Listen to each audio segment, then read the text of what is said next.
Good morning. ചില സമയത്ത് ചില ദിവസങ്ങളിൽ നമുക്ക് ചില ആഗ്രഹങ്ങളൊക്കെ തോന്നൂലേ?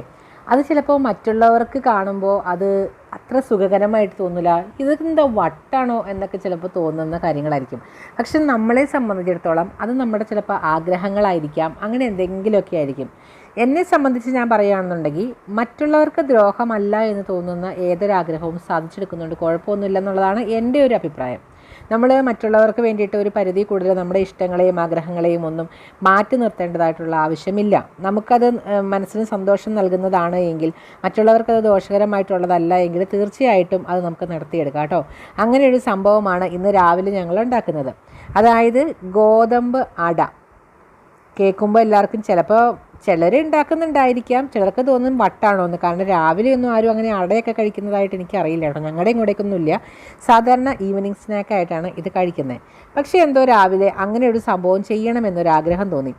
മാളും എൻ്റെ അടുത്ത് ചോദിച്ചു, അമ്മേ ഇതെന്താ ഇത്, വൈകുന്നേരം അല്ലേ അടയൊക്കെ ഉണ്ടാക്കണേ, ഇന്ന് നമുക്ക് ചപ്പാത്തി ഉണ്ടാക്കിയാലോ എന്ന്.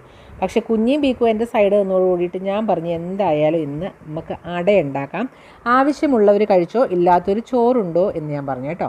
പക്ഷേ ഉണ്ടാക്കി കഴിഞ്ഞപ്പോൾ സത്യം പറയാമല്ലോ, സംഭവം തികഞ്ഞില്ല എന്നുള്ളതാണ് വാസ്തവം. അപ്പോൾ എന്തായാലും രാവിലെ വാഴയിലൊക്കെ വെട്ടിക്കൊണ്ട് വന്നിട്ട് നന്നായിട്ട് ഗോതമ്പൊക്കെ കുഴച്ച് അട ഉണ്ടാക്കാനായിട്ടുള്ള തയ്യാറെടുപ്പിലാണ്. അപ്പോൾ അതെന്ന് വെച്ച് കഴിഞ്ഞിട്ടുണ്ടെങ്കിൽ സാധാരണ ഞാൻ ഈ ഗോതമ്പട ഉണ്ടാക്കുമ്പോൾ അതിൻ്റെ കൂടെ ഏലക്കായും ഒക്കെ ചേർക്കാറുണ്ടായിരുന്നു. ഇന്നിനിപ്പോൾ പൊടിച്ചത് തീർന്നു പോയി, പൊടിക്കാനായിട്ടുള്ളൊരു ശേഷി ഒന്നും തോന്നിയില്ല, അല്ലെങ്കിൽ അങ്ങനെയുള്ളൊരു മൈൻഡൊന്നും തോന്നിയില്ല. അതുകൊണ്ട് ഞാൻ വെറുതെ ശർക്കരയും തേങ്ങയും കുഴച്ചിട്ട് അത് നമ്മുടെ ഈ ഗോതമ്പിൻ്റെ അടയുടെ ഉള്ളിൽ വെച്ചിട്ട് അതായത് ദോശയുടെ ഉള്ളിൽ വെച്ചിട്ട് അടയാക്കി എടുക്കുകയാണ് ചെയ്യുന്നത് കേട്ടോ. പിന്നെന്താ, ചില സമയത്ത് ഈ ശർക്കരയ്ക്ക് പകരം പഞ്ചസാര ചിലരിടും എന്ന് പറയുന്നേക്കാം. ഇവിടെ എന്തായാലും പഞ്ചസാരയൊന്നും നമ്മൾ ആരും ഇടാറില്ല, ശർക്കര തന്നെയാണ് യൂസ് ചെയ്യുന്നത്. പല ശർക്കരയ്ക്കും പല കളറാണ്. ഇപ്പം നമുക്കിവിടെ കിട്ടിയിരിക്കുന്ന ശർക്കരയ്ക്ക് ഒരു ബ്ലാക്ക് കളർ കയറി വന്നിട്ടുണ്ട് കേട്ടോ. അതിൻ്റേതായിട്ടുള്ളൊരു കളർ ചേഞ്ചും കാര്യങ്ങളൊക്കെ തോന്നും. വേറെ ഒന്നും അതിനകത്ത് ചേർത്തിട്ടില്ല. കാരണം കൊച്ചിൻ്റെ അടുത്ത് ചോദിച്ചു, അമ്മ എന്താ ഇതിനൊരു ഇങ്ങനത്തെ ഒരു കളറ് എന്നൊക്കെ ചോദിച്ചു. അപ്പോൾ മറ്റുള്ളവർക്ക് അങ്ങനെ ഒരു സംശയങ്ങൾ ഉണ്ടായെങ്കിലോ എന്ന് കരുതിക്കൊണ്ടാണ് ഞാൻ പറഞ്ഞത് കേട്ടോ. ആ ഒരു ശർക്കരയ്ക്ക് കുറച്ച് കളർ കൂടുതലായതുകൊണ്ട് ആ ഒരു കളറാണ് നമ്മുടെ തേങ്ങയും ശർക്കരയും കൂടെ കുഴയ്ക്കുന്നതിനകത്ത് ആ ഒരു കളർ ചേഞ്ച് വരുന്നത്. പിന്നെ ചിലരെന്ന് വെച്ച് കഴിഞ്ഞിട്ടുണ്ടെങ്കിൽ ഈ ശർക്കരയൊക്കെ വിളയിച്ചെടുത്തിട്ട് അതിനകത്തേക്ക് തേങ്ങയും ശർക്കരയും കൂടെ വിളയിച്ചെടുത്തിട്ട് അത് ഇതിനകത്ത് വെക്കാറുണ്ട്. പക്ഷെ ഞാൻ അധികം അങ്ങനെ വിളയിക്കാറൊന്നുമില്ല. എനിക്കതിനേക്കാളും കുറച്ചും കൂടെ താല്പര്യം സാധാരണ നോർമൽ രീതിയിൽ ഉണ്ടാക്കുക എന്നുള്ളതാണ് കേട്ടോ.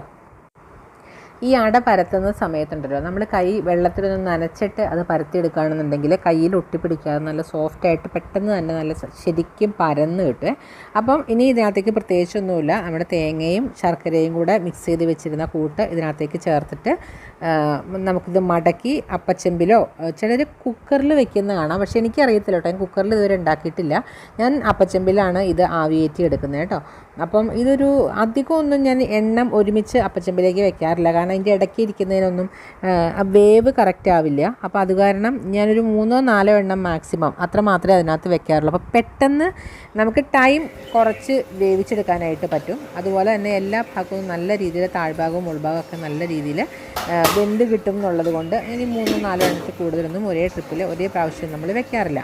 സംഭവമൊക്കെ ഉണ്ടാക്കി എല്ലാം കഴിഞ്ഞ് കഴിഞ്ഞപ്പോഴത്തേക്കും ഉണ്ടല്ലോ, ഈ വേണ്ടായിരുന്നു എന്ന് പറഞ്ഞ ആളുകൾ വീണ്ടും ചോദിച്ചു, ഒരെണ്ണം കൂടി ഉണ്ടാകുമോ എടുക്കാൻ, ആ ഒരു രീതിയിലേക്കായി. കാരണം നല്ല ഒരു സ്മെല്ലിങ് വന്നിട്ടേ, ആ വാഴയിലയുടെയും അതുപോലെ തന്നെ ആ അടയുടെയൊക്കെ ആ ഒരു സ്മെല്ലിങ് വരുമ്പോഴത്തേക്കും അത് നമ്മളെക്കാൾ കൂടുതൽ ഈ കിച്ചണിൽ നിൽക്കുന്നതിനേക്കാളും കൂടുതൽ കിട്ടുന്നത് പുറമേ നിൽക്കുന്നവർക്കാണല്ലോ. മണം പിടിച്ച് എല്ലാം ചുറ്റുവട്ടത്തേക്ക് അങ്ങോട്ട് കൂടും കേട്ടോ. അപ്പോൾ നമ്മുടെ അട അങ്ങനെ റെഡി ആയിട്ടുണ്ട്. അപ്പോൾ ഈ ഒരു സെക്ഷൻ മാറ്റിയതിന് ശേഷം ഞാൻ അടുത്ത സെക്ഷനും കൂടെ അതിനകത്തേക്ക് തന്നെ വെച്ചിട്ട് അപ്പോൾ തന്നെ റെഡിയാക്കി എടുക്കുകയാണ് ചെയ്തത്. അവസാനം പറഞ്ഞു വന്നപ്പോൾ എന്താ പറയുക, എല്ലാവർക്കും തികഞ്ഞില്ല എൻ്റെ സഹോദരങ്ങളെ. കുട്ടികൾക്ക് അങ്ങോട്ട് കൊടുക്കാൻ തികഞ്ഞു എന്ന് വേണമെങ്കിൽ പറയാം. ഇവളുമാർ എന്നെ പറ്റിച്ച് ഞാൻ വലിയ ഡയലോഗൊക്കെ അടിക്കുന്നത് കേട്ട് കഴിഞ്ഞപ്പോഴത്തേക്കും അധികമൊന്നും ഉണ്ടാക്കിയില്ല, വെറുതെ വേസ്റ്റ് ആക്കണ്ടല്ലോ എന്ന് കരുതിക്കൊണ്ട്. എന്നാൽ എനിക്കൊരു മണ്ടത്തരം പറ്റി, അത് ഉണ്ടാക്കുകയാണെങ്കിൽ വൈകുന്നേരം ബാക്കി എടുത്താൽ മതിയല്ലോ എന്നുള്ളൊരു ചിന്തയൊന്നും എനിക്ക് പോയില്ല കേട്ടോ. ഞാൻ പൊടി എന്നിട്ട് വളരെ കുറച്ചെടുത്തിട്ട് അങ്ങനെ ഉണ്ടാക്കുകയാണ് ചെയ്തത്.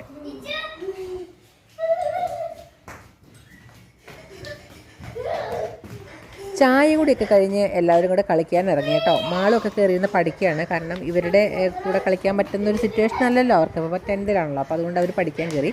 ഞാൻ മമ്മി അങ്ങോട്ട് പോയി നിന്ന് നോക്കട്ടെ കേട്ടോ. എല്ലാവരും മമ്മി അന്വേഷിക്കുന്നുണ്ടായിരുന്നു.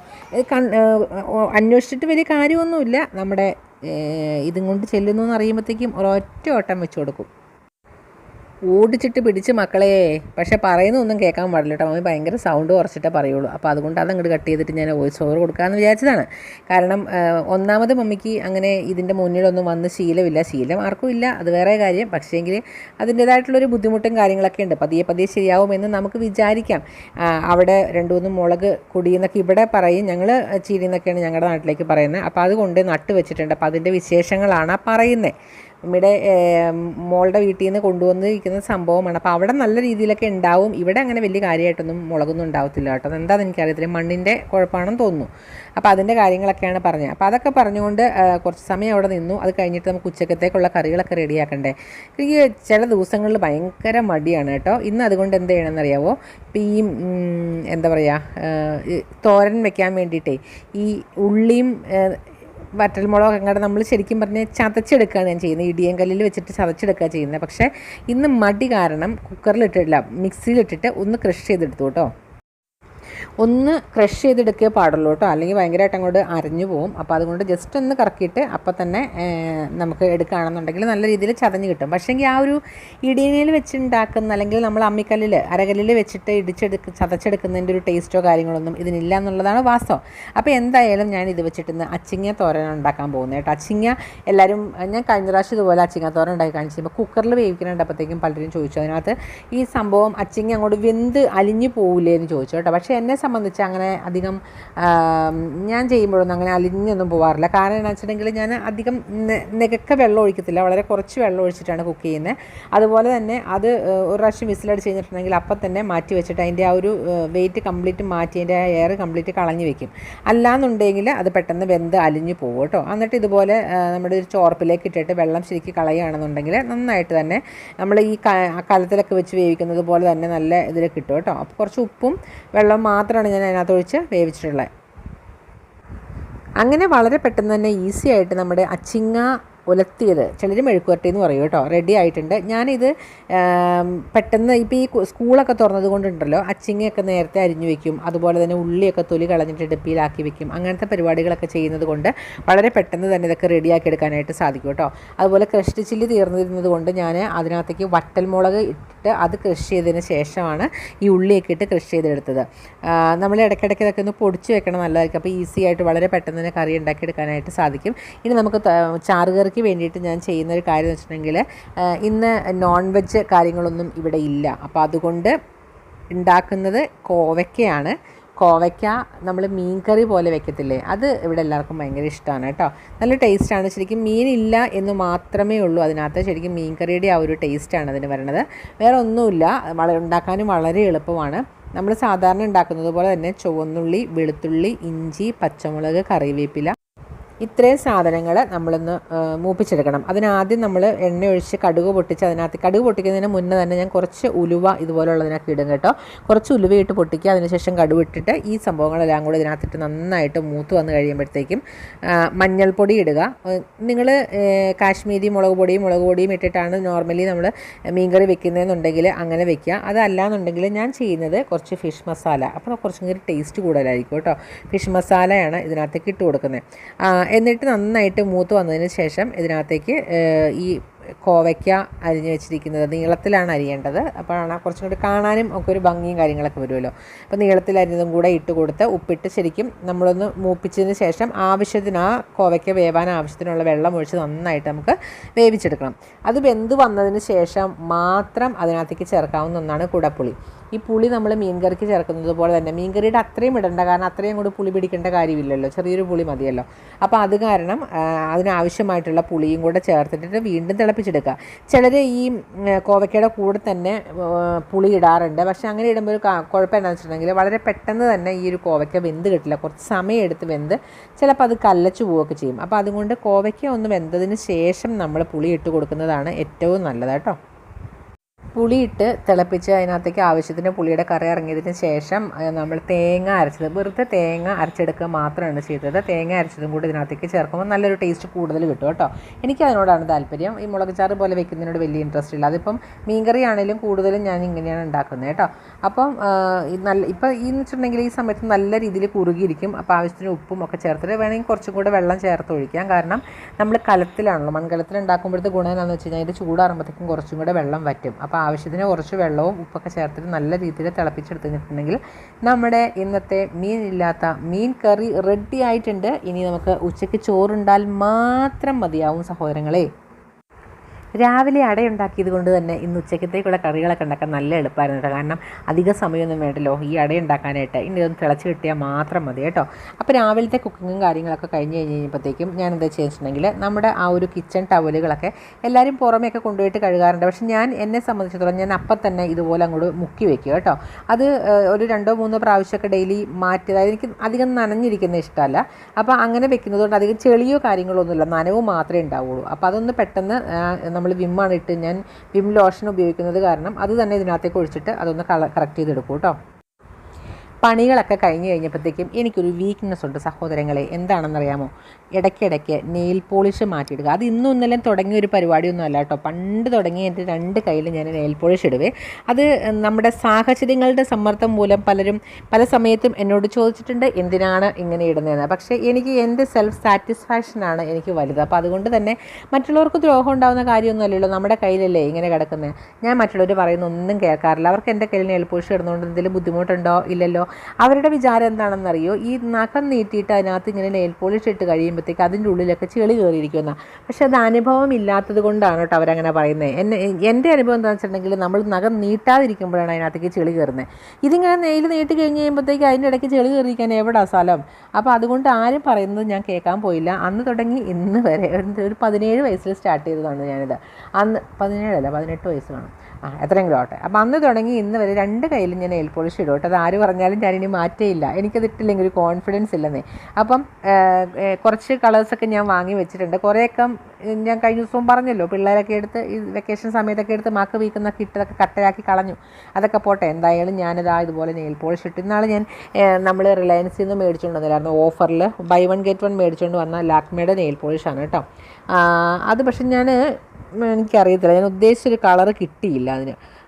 അപ്പോൾ അതുകൊണ്ട് എന്താ ചെയ്തതെന്ന് വെച്ചിട്ടുണ്ടെങ്കിൽ ഞാൻ 2 കോട്ടിട്ടു. ഇനി ഇത് ഉണങ്ങിയതിന് ശേഷം നമുക്കിതിൻ്റെ മുകളിൽ നമ്മുടെ ആ ബേസ് കോട്ട് ഉണ്ടല്ലോ അതും കൂടി ഇട്ട് കൊടുക്കുമ്പോഴത്തേക്കും പെട്ടെന്നൊന്നും പോവുകയില്ല കേട്ടോ. അല്ലെങ്കിൽ എപ്പോഴും നമ്മൾ ഈ വെള്ളത്തിലൊക്കെ നനച്ച് വാഷ് ചെയ്യുകയൊക്കെ ചെയ്യുന്നത് കാരണം അത് പെട്ടെന്ന് പോകും. അപ്പം ഞാൻ പറഞ്ഞു തരാമെന്ന് വെച്ചിട്ടുണ്ടെങ്കിൽ മറ്റുള്ളവർക്ക് വേണ്ടിയിട്ട് നമ്മുടെ ചെറിയ ചെറിയ ആഗ്രഹങ്ങളൊന്നും നമ്മൾ മാറ്റി വെക്കേണ്ടതില്ല. അവർക്ക് ഒരു പക്ഷേ അതിനെക്കുറിച്ച് അറിയില്ലാത്തത് കൊണ്ടായിരിക്കാം, അതല്ലെങ്കിൽ അത് ഇടുമ്പോഴുണ്ടാകുന്ന നമ്മുടെ മാനസികാവസ്ഥ അവർക്ക് അറിയാൻ പറ്റത്തില്ലല്ലോ. അത് ഇങ്ങനെയുള്ള കാര്യങ്ങൾ തന്നെയല്ല, എന്ത് കാര്യങ്ങളാണെന്നുണ്ടെങ്കിലും. ഞാൻ അത് പറയാൻ കാരണം എന്ന് വെച്ചിട്ടുണ്ടെങ്കിൽ കഴിഞ്ഞ ദിവസം എനിക്ക് നമ്മുടെ മെയിൻ ചാനലിൽ ഹെൽത്ത് റോഡ്സിൽ വീഡിയോ പോകുന്നുണ്ടല്ലോ. അപ്പോൾ അതിനകത്ത് ചേച്ചി ഇത് വീഡിയോ കണ്ടിട്ട് നമുക്ക് വാട്സപ്പിൽ വന്ന് മെസ്സേജ് വിട്ടതാണ്. ചേച്ചിയുടെ മോൻ മരിച്ചു, 15 വയസ്സിലാണ് മോൻ മരിച്ചത് കേട്ടോ. അപ്പോൾ 15 വയസ്സിൽ മോൻ മരിച്ചു കഴിഞ്ഞപ്പോഴത്തേക്കും പുള്ളിക്കാരി ആകെ അങ്ങോട്ട് ഡൗൺ ആയിപ്പോയി. ആക്സിഡൻ്റ് ആയിരുന്നേ. അപ്പോൾ അതിനകത്ത് നിന്ന് ഇപ്പോൾ 1 വർഷമായി. ശരിക്കും നമുക്കറിയാമല്ലോ അതിനകത്തൊന്നും മോചനം കാര്യങ്ങളൊന്നും പെട്ടെന്നൊന്നും കിട്ടുമൊന്നുമില്ല. അപ്പം പുള്ളിക്കാരി മാക്സിമം പുള്ളിക്കാരിയുടെ മൈൻഡ് ഒന്ന് സന്തോഷിപ്പിക്കാൻ വേണ്ടിയിട്ട് കാര്യങ്ങളൊക്കെ ചെയ്യുന്നുണ്ട്.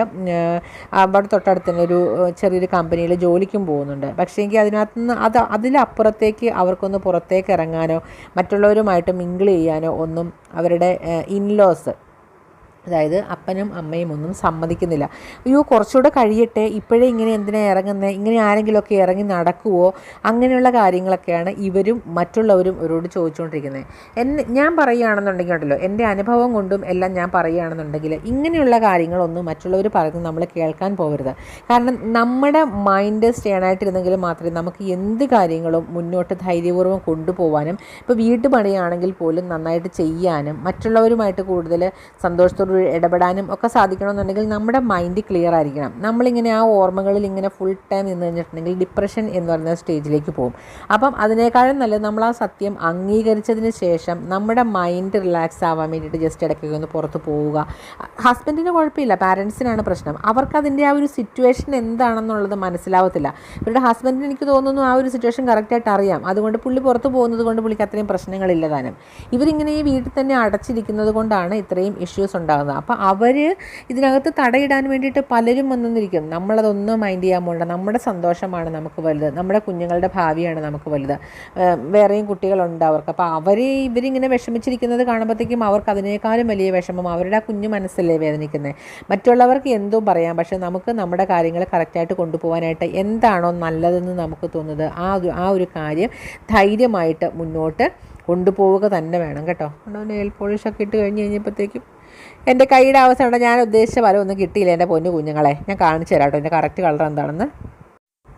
ഞാൻ ഇട്ട് കഴിഞ്ഞപ്പോൾ ഈ കളർ എനിക്ക് കിട്ടിയത്, പക്ഷേ ഞാൻ ഉദ്ദേശിച്ച കളർ ഇതൊന്നും അല്ലായിരുന്നു. ആ കുപ്പിയുടെ പുറമേക്ക് കാണുന്ന കളറും ഇതല്ലായിരുന്നു. എന്തായാലും അബദ്ധം പറ്റി പറഞ്ഞിട്ട് ഇനി കാര്യമില്ലല്ലോ. ഇത് വെച്ച് തൽക്കാലം നമുക്ക് അങ്ങോട്ട് അഡ്ജസ്റ്റ് ചെയ്യാം. ഇത് ഒന്ന് ഉണങ്ങിയിട്ട് വേണം ഇനി ഇതിൻ്റെ മുകളിൽ ബേസ് കോട്ട് ഇടാൻ. ഊതിയൊക്കെ നോക്കുന്നുണ്ട്, പക്ഷേ പെട്ടെന്നൊന്നും ഉണങ്ങുന്നില്ല. എന്തായാലും ഉള്ളത് വെച്ച് നമുക്ക് അഡ്ജസ്റ്റ് ചെയ്ത് അങ്ങോട്ട് പോവാം. അപ്പോൾ ഞാൻ പറഞ്ഞു വന്നത് എന്നാന്ന് വെച്ച് കഴിഞ്ഞിട്ടുണ്ടെങ്കിൽ മറ്റുള്ളവരെ നോക്കിയിട്ട് നമ്മുടെ സന്തോഷങ്ങൾ ഒരു കാരണവശാലും വേണ്ട എന്ന് വെക്കരുത്. നമുക്ക് നല്ലതെന്ന് തോന്നുന്നത് ദൈവത്തിന് നിരക്കുന്ന കാര്യങ്ങളാണെന്നുണ്ടെങ്കിൽ, നമ്മുടെ പാർട്ട്ണർ നമ്മുടെ കൂടെ തന്നെ ഉണ്ടെന്നുണ്ടെങ്കിൽ ധൈര്യമായിട്ടും മുന്നോട്ട് പോകാം. അപ്പം ഇന്നത്തെ വീഡിയോ നമുക്കിവിടെ പര്യവസാനിക്കാം. ഞാൻ ഈ പാണ്ടക്കെട്ടുകളൊക്കെ കൊണ്ടുപോയി വെക്കട്ടെ കേട്ടോ. അപ്പോൾ നാളെ നല്ലൊരു വീഡിയോയുമായി വരാം. അതുവരേക്കും ബൈ ബൈ.